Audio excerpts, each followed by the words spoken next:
शुरू करते हैं अल्लाह के बाबरकत नाम से जो बड़ा मेहरबान और नहायत रहम वाला है। तमाम तारीफ़ें मेरे अल्लाह रब्बुल इज़्ज़त के लिए हैं।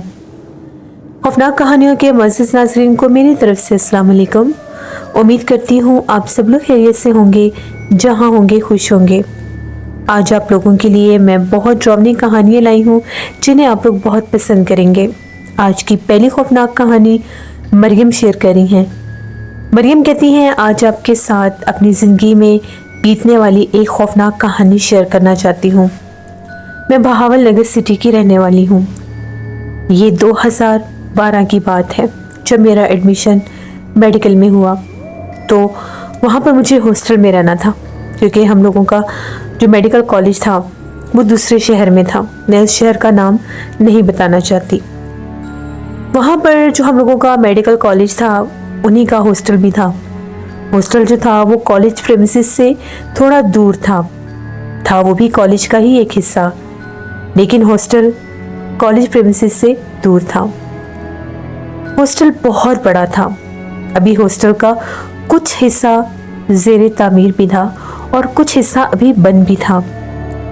हम लोग फर्स्ट बैच थे और एक हम लोगों का सीनियर बैच भी था, जिनमें से बहुत से जो स्टूडेंट्स थे लाइक उनके कुछ बैचेस ऐसे भी थे जिनके एग्ज़ाम्स चल रहे थे। वहाँ पर मुझे जो रूम मिला, मेरे साथ अभी फ़िलहाल एक लड़की थी। वो लड़की जब वहाँ पर आई, उस हॉस्टल में मुझे रहते हुए तकरीबन 1 माह गुजर चुका था। उस लड़की की थोड़ी सी कुछ प्रॉब्लम थी, वो बीमार थी, तो वो भी छुट्टी पर चली गई 15 दिन की छुट्टी लेकर। मैं हॉस्टल में ही थी। तो वहाँ पर एक रात की बात है, सर्दियों का मौसम था, बहुत ज़्यादा सर्दी भी थी और धुंध भी थी। मुझे वॉशरूम जाना था। अटैच वॉशरूम तो थे नहीं। मैं हॉस्टल से अपने रूम से बाहर निकली वॉशरूम जाने के लिए। तो अब हम लोगों की जो गैलरी थी वहाँ पर बिल्कुल सामने ही एक कमरा बनता था। वो कमरा बंद था, उस पर ताले लगे हुए थे। मुझे इस तरह से महसूस हुआ कि जब मैं अपने रूम से बाहर निकली हूँ तो उस कमरे का दरवाज़ा कोई बहुत ज़ोर से हिला रहा था अंदर की तरफ से। उसके बाहर जो ताला लगा हुआ था वो ताला ज़ोर से हिल रहा था। मैं थोड़ी सी डर गई कि ये ताला इतनी ज़ोर से क्यों हिल रहा है। ना तो यहाँ गैलरी में कोई खड़ा है, ना यहाँ से कोई गुजर रहा है, ना इसके साथ कोई टकराया है, फिर ये ताला हिल क्यों रहा है। मैं ना चाहते हुए भी वहाँ पर खड़ी होकर उस कमरे को देखने लगी तो ताला मज़ीद ज़ोर से हिलने लगा। थोड़ी सी डर गई। बिल्कुल अंधेरा था वहाँ पर, कमरे की लाइट बंद थी, उसके साथ विंडो भी थी एक। पहले मैंने सोचा विंडो से देखती हूँ कि अंदर कोई बंद ना हो गया हो, लेकिन फिर मुझे याद आया कि तो 1 माह से ये कमरा बंद है, तो कभी खुला ही नहीं है, पता नहीं कब से बंद है। खैर मैं फ़ौरन से वॉशरूम की तरफ चली गई। पूरा जो हॉस्टल का बाहर सहन था धुंध से भरा हुआ था, बहुत ठंड थी। वॉशरूम वाली तरफ गई, वहाँ पर 1-2 लड़कियाँ और भी थीं। तो वॉशरूम के बाद जब मैं अपने रूम में आने लगी, मुझे बाकायदा लगा कि जिस तरह से उस कमरे की लाइट ऑन है, वो नीचे से जैसे डोर स्पेस होती है वहाँ से मुझे वो नज़र आ रही थी जैसे कोई लाइट चल रही है। अब बाहर से वो ताला और अंदर लाइट चल रही थी, ये कोई आम बात नहीं थी। मैं थोड़ा सा उस खिड़की के करीब जाकर झांक कर देखने लगी तो पर्दा थोड़ा सा हटा हुआ था और बाकायदा सामने एक बेड भी था और एक चेयर भी थी। चेयर जो थी उसकी जो साइड थी वो बिल्कुल विंडो की तरफ ही थी, यानी जैसे विंडो की तरफ उसको कोई करके बैठा हुआ हो। जब मैं थोड़ा सा और आगे होकर मैंने देखा तो बाकायदा ऐसा लगा कि चेयर को किसी ने पकड़कर साइड पर किया। मुझे एक हाथ भी नजर आया, एक लड़की का ही हाथ लग रहा था। मैं तो बहुत ज़्यादा डर गई। इस कमरे में तो लड़की है और बाहर से ताला, ये कैसे मुमकिन है। मैं भागी गई। वहाँ पर हम लोगों की एक वार्डन थी, बड़ी अच्छी थी वो आंटी। कहती थी तुम लोगों को कभी भी कोई प्रॉब्लम हो, चाहे रात का कोई भी टाइम हो, तुम लोग मुझे जगा लिया करो।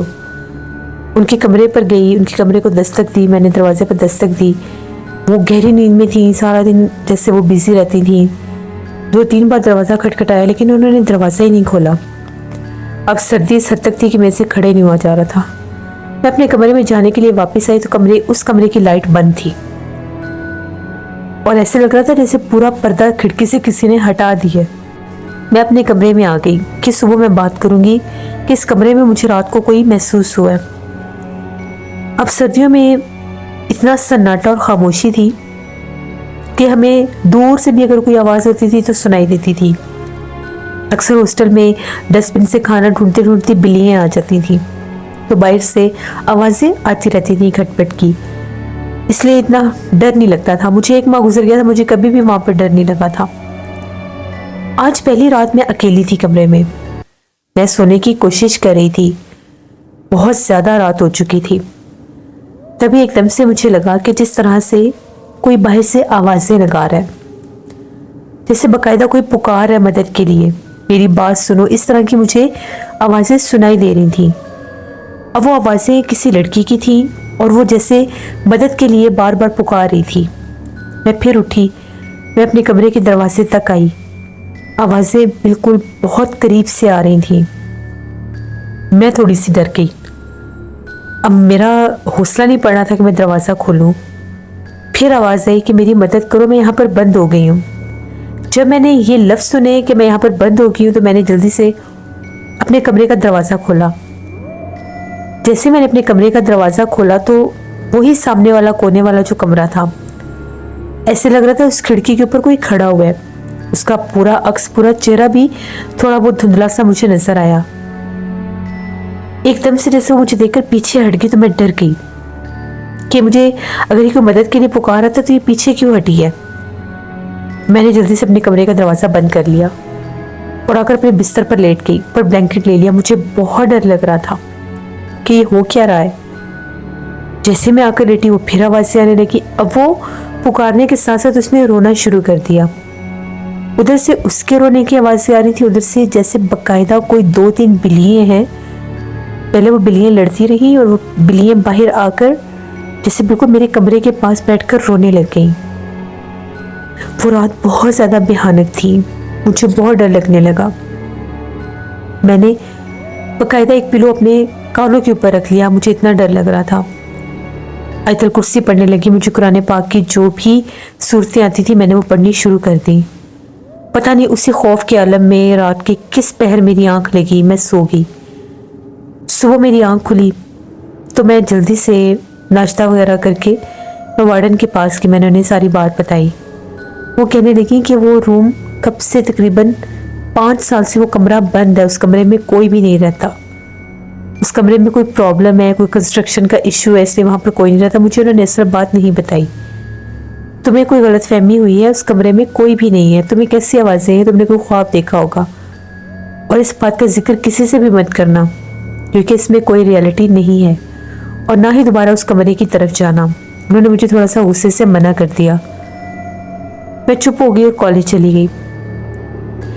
कॉलेज में भी मेरी क्लास फेलो थी, एक दो लड़कियाँ मेरी दोस्तें थीं, वो हमारे हॉस्टल की नहीं थी। उनसे भी मैंने ये बात डिस्कस की तो उनमें से एक लड़की थी, उसकी बड़ी बहन भी इसी हॉस्टल में रहकर गई थी और इसी कॉलेज से पढ़कर गई थी। उसने बताया कि उसकी सिस्टर आज से 3 साल पहले वहाँ थी, 3-4 साल पहले शायद। तो वो कहती है कि मेरी बहन ने भी ये हॉस्टल छोड़ा था, इसी वजह से छोड़ा था कि ये जो कमरा है वो रूम नंबर जो था, आई गेस रूम नंबर 804 था। तो वो कहती है कि वहाँ पर किसी गैर मरी मखलूक का बसेरा, चुड़ैल का बसेरा है। वहाँ पर एक औरत के रूप में, लड़की के रूप में वहाँ पर कोई मखलूक रहती है।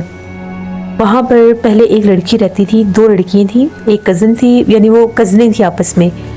तो उन दोनों ने वो रूम लिया हुआ था। उनमें से एक लड़की का ज़हनी तवाज़ुन ही पलट गया था।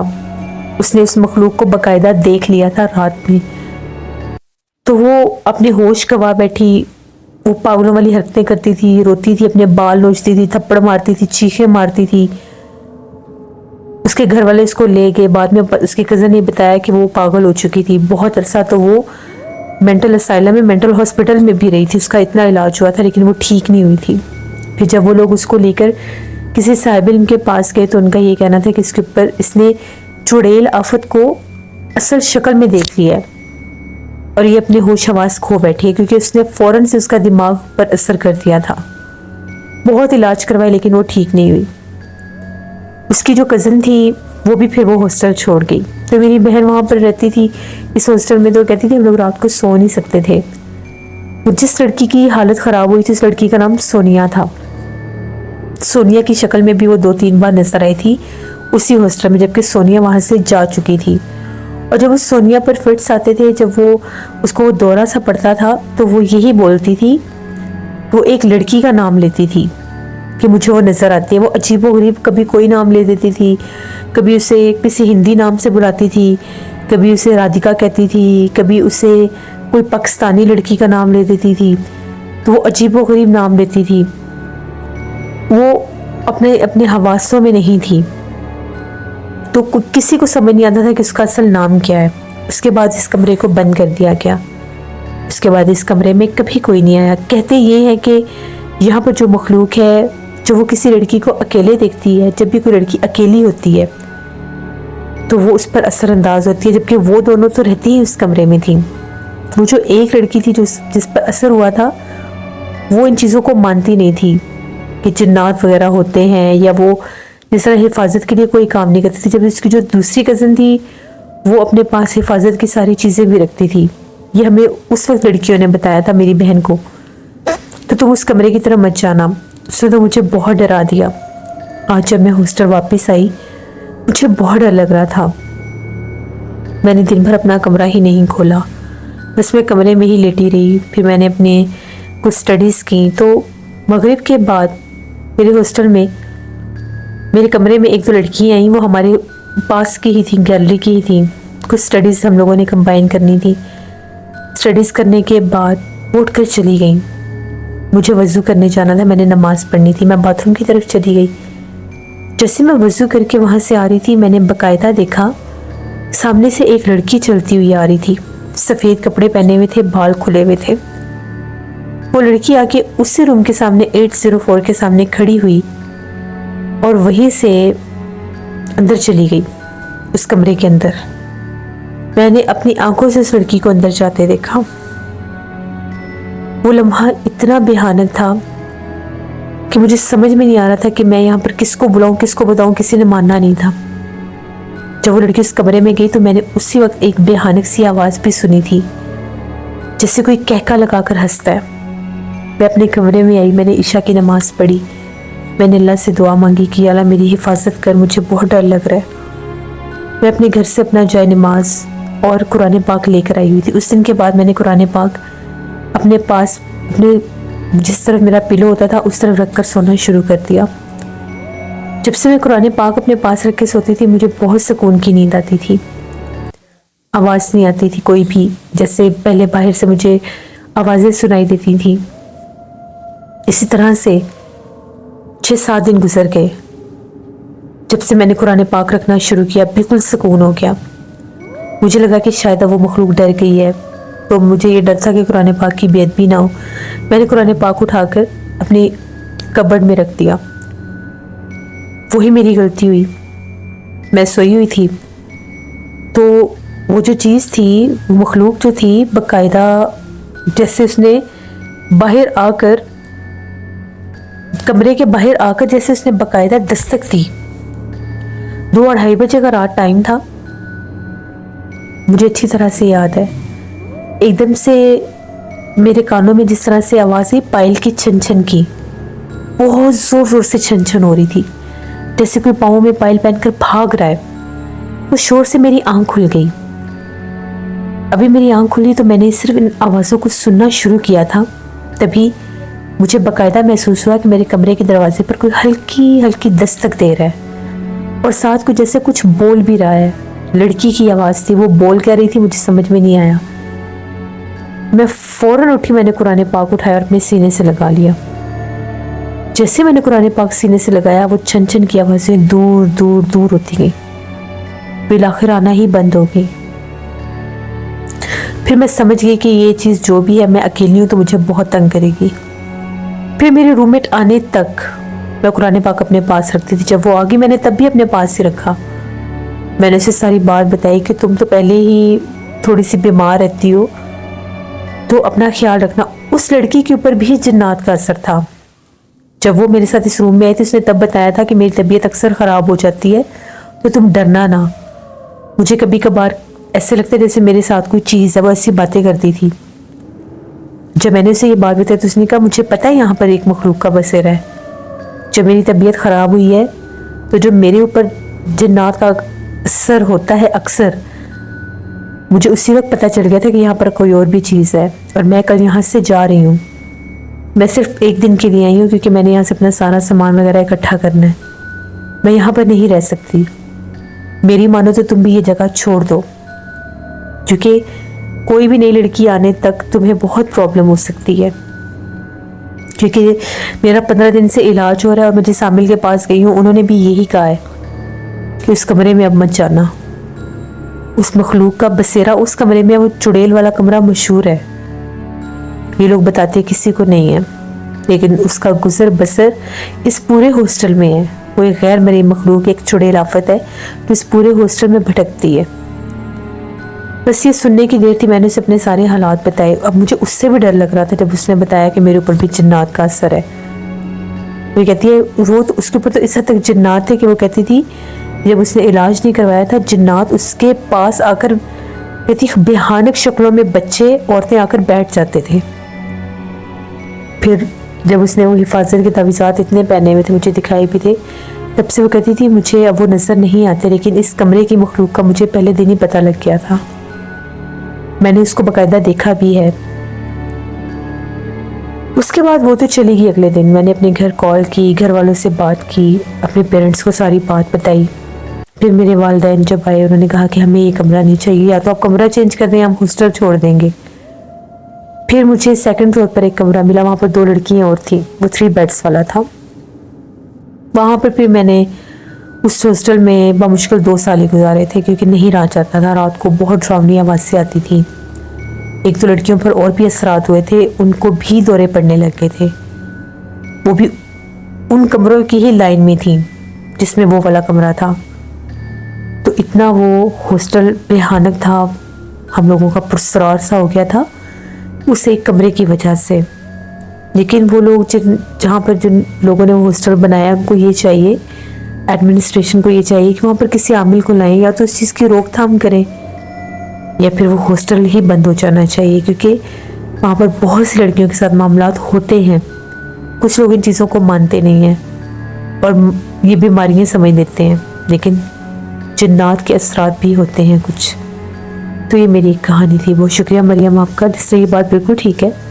बाज़ औक़ात जिन्नात के असरात से भी ऐसे जिस्म पर बीमारियों का अटैक होता है, या वो चीज़ें बनती हैं जिनको लोग नॉर्मल बीमारियाँ समझ लेते हैं, वो ये इलाज की तरफ, रूहानी इलाज की तरफ जाते ही नहीं हैं।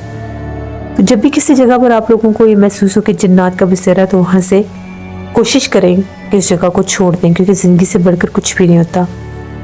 जिन्नात अगर किसी इंसान के पीछे एक दफ़ा लग जाए तो फिर उसकी जान नहीं छोड़ते। अल्लाह माफ़ करे, बहुत मुश्किल होती है ऐसे लोगों के लिए।